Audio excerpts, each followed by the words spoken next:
جن بچوں کو بچپن میں کوئی محرومی ہو تو بڑے ہو کے کیا کرتے ہیں؟ پھر وہ ریاکشن میں وہ ایسے سے کام کرتے ہیں کہ جو اب نارمل نظر آتے ہیں بعض اوقات. تو اسی طرح ان کو چونکہ ایک عرصے تک ان کے پاس کوئی عزت اور کوئی مقام نہیں تھا ان کا، تو ان کو یوں محسوس ہوتا ہے کہ جس قوم کے یہ غلام تھے، فرعون، اس کی عمارتیں اور اس کے دنیاوی مقام اور مرتبے کو دیکھ کے اس سے اتنے مروب تھے کہ یہ سمجھتے تھے کہ کامیابی ہے تو بس اسی میں کہ انسان کے پاس دنیا میں بہت کچھ ہو، طرح طرح کے کھانے ہوں اور عیش و عشرت ہو اور گھومنا پھرنا ہو. موسیٰ علیہ السلام انہیں کس مقصد کے لیے تیار کر رہے ہیں اور وہ کیا سوچے چلے جا رہے ہیں؟ لن نصبر علی طعام واحد فادع لنا ربک. اب خود تو لگتا ہے رب سے ناراض ہیں. کہتے ہیں آپ جائیے اپنے رب سے دعا کیجیے. نہیں کہتے ہمارے رب سے دعا کیجیے، آپ ہمارے لیے ہمارے رب سے دعا کیجیے، یا آئے ہم مل کے اپنے رب سے دعا کرتے. نہیں، جاؤ تم جا کے اپنے رب سے دعا کر کے ہمارے لیے کام کرا کے آ جاؤ. تو اس سے یہ پتہ چلتا ہے کہ دعا تو کرائی جا سکتی. اور موسیٰ علیہ السلام نے پیچھے بھی اپنی قوم کے لیے پانی مانگا تھا اور دعا اپنے رب سے کہ زمین سے ہمارے لیے ساگ سبزی اور یہ ساری چیزیں نکالے، دال اور پیاز اور یہ سب چیزیں.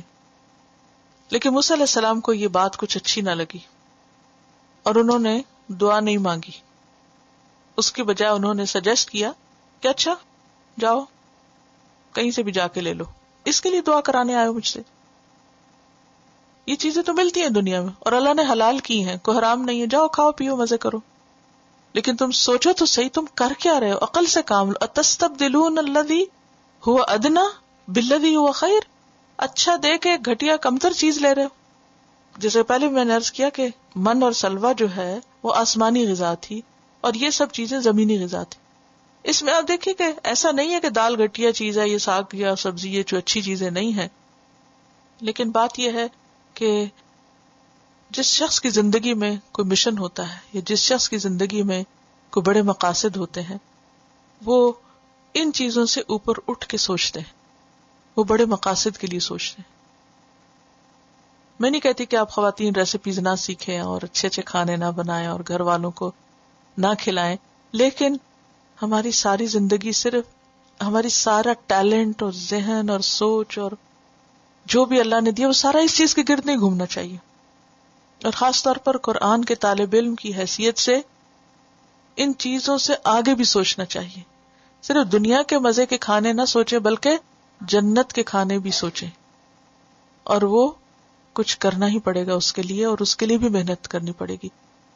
سارا وقت اگر ہم دنیا کے گھروں کے لیے سوچتے رہے تو آخرت کا گھر کون بنائے گا؟ اس کو بھی آپ ہی کو بنانا ہے. وہ اس وقت تک نہیں بن سکے کہ جنت بہت بڑی جگہ ہے. کتنی بڑی؟ ارضھا السماوات والارض. اس کا صرف ارض اور وڈتھ جو ہے وہ کیا ہے؟ آسمان و زمین کے برابر ہے.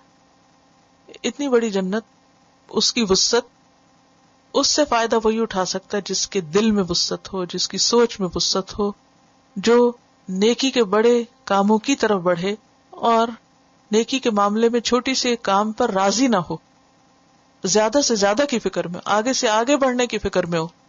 صرف یہ نہ کرے کہ جو میں کچھ کر رہا ہوں بس یہی کافی ہے، نہیں، اس سے آگے اور اس سے آگے.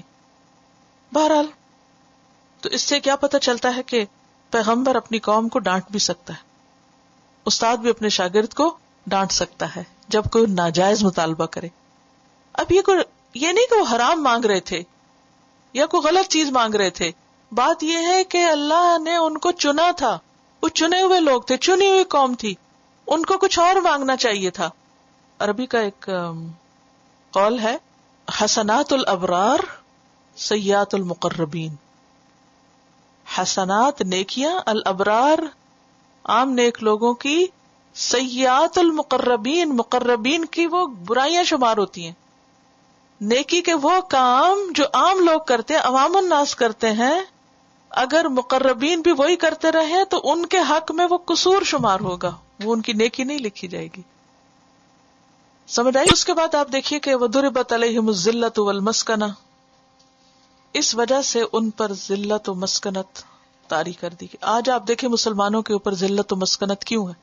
صاف وجہ معلوم ہوتی ہے نا، کیونکہ ہم اصل مقصد بھول کے اور چیزوں میں لگ گئے، اور اس کو ہم نے نیکی سمجھ رکھا ہے، اور اس کو ہم جائز اور حلال اور ٹھیک ہے بس اٹس اوکے، کوئی حرام نہیں، کوئی غلط تھوڑی ہے، ان چیزوں میں لگ گئے، تو ظاہر ہے کہ دنیا میں جس قوم کو جو خاص کام دے کے بھیجا گیا جب وہ نہ کرے تو پھر کوئی اس کو ذلت اور رسوائی سے بچا نہیں سکتا.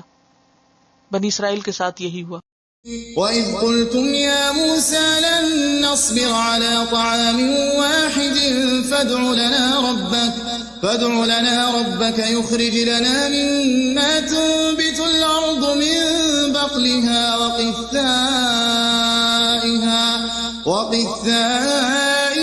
وَفُومِهَا وَعَدَسِهَا وَبَصَلِهَا قَالَ أَتَسْتَبْدِلُونَ الَّذِي هُوَ أَدْنَىٰ بِالَّذِي هُوَ خَيْرٌ اهْبِطُوا مِصْرًا فَإِنَّ لَكُم مَّا سَأَلْتُمْ وَضُرِبَتْ عَلَيْهِمُ الذِّلَّةُ وَالْمَسْكَنَةُ وَبَاءُوا بِغَضَبٍ مِّنَ اللَّهِ ذَلِكَ بِأَنَّهُمْ كَانُوا يَكْفُرُونَ بِآيَاتِ اللَّهِ وَيَقْتُلُونَ النَّبِيِّينَ بِغَيْرِ الْحَقِّ ذَلِكَ بِمَا عَصَوا وَّكَانُوا يَعْتَدُونَ.